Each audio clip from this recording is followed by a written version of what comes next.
మన ప్రభువును మన రక్షకుడును సర్వలోకనాథుడును సర్వంతర్యమైన ప్రభైన యేసుక్రీస్తు నామం పేరట అనుదినము దేవుని వాక్యాన్ని ఎంతో ఆశతో కోరికతో ప్రభువు మాటలు వినుచున్నటువంటి మీ అందరికీ ప్రభువు పక్షాన మీకు వందనాలు చెల్లిస్తూ ఉన్నాను. దేవుని బిడ్డలారా, ఈ దినము పరిశుద్ధ గ్రంథములోంచి నిర్గమాకాండము 33వ అధ్యాయము 16వ వచనములో ఉన్నటువంటి ఒక మాటను మనం ధ్యానం చేద్దాం. నీవు మాతో కూడా వచ్చుట వలనే కదా. ఈ వచనము ఈ 33వ అధ్యాయములో చివరి భాగములో దేవుడును పాత నిబంధన గ్రంథములో దేవుని తరువాత చాలా ప్రాముఖ్యమైనటువంటి నాయకుడు, గొప్పవాడు, దేవునికి చాలా నమ్మకమైన వాడైన మోషే, దేవుడు వీళ్ళిద్దరూ మాట్లాడుకుంటున్నటువంటి ఒక సంఘటన సందర్భం. ఈ వచనములో ఈ 33వ అధ్యాయం 16వ వచనములో మోషే దేవునితో అంటున్నాడు, నీవు మాతో వచ్చుట వలనే కదా అన్నాడు. ఏమిటని ఆ వచనాన్ని జాగ్రత్తగా మనం చదివి పరిశీలించినట్లయితే మోషే అంటున్నాడు, ఏమని మాట్లాడుతూ ఉన్నాడంటే, నా ఎడల నీ ప్రజల ఎడల నీకు కటాక్షం ఉందని, నువ్వు కరుణా కటాక్షములు కలిగిన దేవుడువని, నీవు మాతో కూడా వచ్చుట వలనే కదా లోకములో ఉన్న వారందరికీ, ప్రపంచానికి తెలుస్తుందని మోషే దేవుడితో మాట్లాడుతూ ఉన్న ఒక విలువైన సందర్భం, మాట. ప్రభు బిడ్డలారా, ఈ దినమున క్రొత్త నిబంధన గ్రంథములో మత్తయి సువార్త 1 అధ్యాయం 23వ వచనములో ఆయన ఇమానుయేలు దేవుడుగా ఆయనకు రాయబడిన పేరు. ఇమానుయేలనగా భాషాంతరంలో దేవుడు మనకు తోడై ఉన్నాడు అని రాయబడింది. ఆ రోజున మోషేకి ఇశ్రాయేలు ప్రజలకు దేవుడు వారితో కూడా ఉన్నప్పుడు దేవుని యొక్క కటాక్షము వారి మీద ఉన్నది అని మోషే మాట్లాడిన రీతిలో ఈరోజు ఇమానుయేలు దేవుడిగా మనకు ఎందుకు తోడుగా ఉన్నాడు అంటే ఆయన కటాక్షము.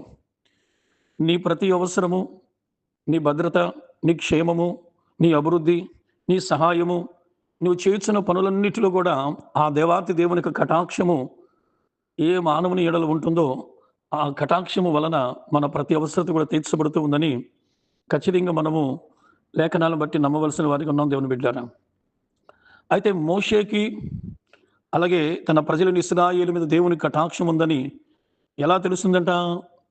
నీవు మాతో కూడా ఉండవచ్చుట వలన, అంటే దేవుడు మనతో కూడా వచ్చుట వలన ఆయన కటాక్షము తన ప్రజల ఎడల, మోషే ఎడల ఉన్నట్లుగా మోషే గారు ఎంతో గొప్ప బలమైనటువంటి ఒక దృఢమైన నిశ్చితతో మోషే గారి మాటను నమ్ముతూ మాట్లాడుతూ ఉన్నాడు. ఈ దినాలలో ప్రభువు బిడ్డలైన ప్రతి ఒక్కరూ కూడా మారు మనసు పొంది బాప్తిసం పొందుకొని ఆయన మార్గములో నడుస్తూ ఆయన వెంబడిస్తున్నటువంటి నీకు నాకు కూడా ఉండవలసిన ఈ నిరీక్షణ, ఈ యొక్క సంపూర్ణమైన ఆలోచన మనలో ఉండాలి. బైబిల్ గ్రంథంలో దేవుని బిడ్డలారా, ఒకసారి కొత్త నిబంధన గ్రంథంలో లూకాసు వార్త 1 అధ్యాయంలో మరియమ్మ గారు ఈ రీతిగా మాట్లాడింది, అయ్యా నీ కటాక్షము నా మీద ఉండును గాక అని. అంటే దేవుని కటాక్షము ఆమె మీద ఉన్నప్పుడు ఆ కటాక్షము వలన ప్రపంచానికి లోకరక్షకుడిని యేసుక్రీస్తు ప్రభువాన్ని అందించడానికి ఆమె శరీరధారిగా ఉన్నప్పుడు ఆమె మాట్లాడిన మాట, ఆయన కటాక్షము ఆమె మీదకి దిగి వచ్చింది. దేవుని కటాక్షము ఈ భూమి మీద, దేవుని బిడ్డలారా, ఆ ఇమానుయేలు దేవుడు నీకు తోడుగా ఉండటం తగినటువంటి ఆత్మీయ జీవితాన్ని, ఈ ఆత్మీయ పరుగు పంద్యాన్ని నువ్వు కలిగి ఉంటే, ఆయన ఇమానుయేలు దేవుడుగా నీకు తోడుగా ఉంటే ఆయన కటాక్షము నీ మీదకి, నీ కుటుంబం మీద దిగొస్తుంది.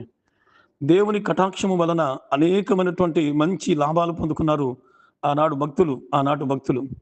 కనుక దేవుని కటాక్షం వలనే కదా మోషే గారు ఎప్పుడు ఏది అడిగితే అప్పుడు దేవుడు చేశాడు.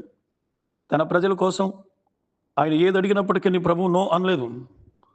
వాళ్ళు వాగ్దాన భూమికి ప్రయాణం చేస్తున్న సమయంలో వారు మాంసం కావాలంటే పూరేళ్లను పంపించాడు. పరలోకములో ఉన్నటువంటి మన్నాను వారికి ఆహారంగా పెట్టాడు. వారు ప్రయాణం చేస్తూ ఉన్నప్పుడు వారి వస్త్రాలు ఎక్కడ కూడా సన్నగిలలేదట. వాళ్ళ వస్త్రాలు, దేవుని బిడ్డలారా, వారి చెప్పులు తెగిపోలేదు. వారి యొక్క వస్త్రాలు ఎంతో చక్కగా ఉన్నట్లుగా బైబిల్ మనకు చెప్తూ ఉంది. అంటే పరిశుద్ధ గ్రంథం చెప్పేటువంటి మాట ఏంటంటే, దేవుని కటాక్షము వారి మీద ఉన్నది అని ప్రజలకు తెలియాలంటే ప్రభు వారితో కూడా రావాలట. ఈరోజు నీ ప్రయాణంలో, నీ వ్యాపారంలో, నీ పనులో, నువ్వు దేవుని బిడ్డలారా, నువ్వు చేసే ప్రతి ఒక్క ఆత్మీయ జీవిత యొక్క పరుగు పందెంలో దేవుడు నీతో కూడా ఉన్నాడని, ఆయన కటాక్షము నీకు ఉన్నదని తెలియచేయడానికి దేవుడు నీతో ఉండాలి. నేను చూడగానే ప్రజలందరూ చెప్పాలి, వీరితో పాటు దేవుడు ఉన్నాడు, వారు ఆరాధించే దేవుడు ఉన్నాడు, ఆ దేవుడు వారికి తోడుగా ఉన్నాడు కాబట్టి వారు ఈ రీతిగా ఉన్నారని ఈ రోజున మనతో కూడా మనల్ని చూసిన వాళ్ళు చెప్పుకున్నప్పుడు దానిని బట్టి నీ జీవితంలో ఎన్నో అద్భుతమైన కార్యాలు దేవుడు చేయగలడని మనం నమ్ముదాం. దేవుని వాక్యాన్ని వింటున్న ప్రతి ఒక్కరూ కూడా ఈ మాటను మనం అర్థం చేసుకుందాం. మోషే గారు దేవుడితో అంటున్నాడు, నీవు మాతో కూడా రావటం వలన ఇదిగో నీ కటాక్షము నా మీద, నా మీ ప్రజల మీద ఉందని లోకమంతా తెలుసుకుంటారు ప్రభువా అని దేవుని మహింపరిచాడు. అదే కృప దేవుడు నీకు నాకు అనుగ్రహించును గాక. ప్రార్థన. ప్రేమగల తండ్రి నీకు వందనాలు. ఈ వాక్యం వింటున్న వారందరికీ ఆనాడు మోషేకి, ఇశ్రాయేలుకి ఏ విధముగా నాయన మీ కటాక్షము దిగి వచ్చిందని ప్రజలకు తెలిసే విధంగా మీరు వారితో ఉన్నారో ఈరోజు నీ ప్రజలందరితో ఉండమని యేసయ్య నామమున అడుగుచున్నాం తండ్రి. ఆమేన్.